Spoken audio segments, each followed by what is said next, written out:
Kuya, taga dito po kayo? Anong lugar na po ito? Ano na doon? Sir.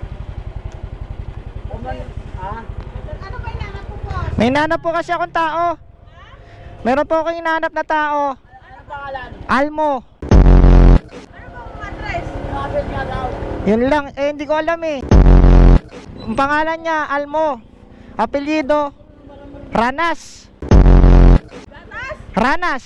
Lanas daw, hindi gatas. Hindi gatas, lanas daw. Hindi, Ranas. Oo, nitinda mo, lanas, hindi. Ranas. Ranas? Oo. Hindi ko kaya sabi sa'yo, ayaw mo, ranas. Oo. Ano ba trabaho nun? Hindi ko alam eh. Ba't mo ito hinahanap mo? Hindi mo. Almo. Dapat Ano tinanong mo. ba yun? Kaibigan ko. Ano yung sinabi niya sa komunidad? Taga dito daw siya eh, sa street na to. Sa Baser? Oo. Ano, di ba no? Pangalan niya, Almo. Apelyido, Ranas. Lanas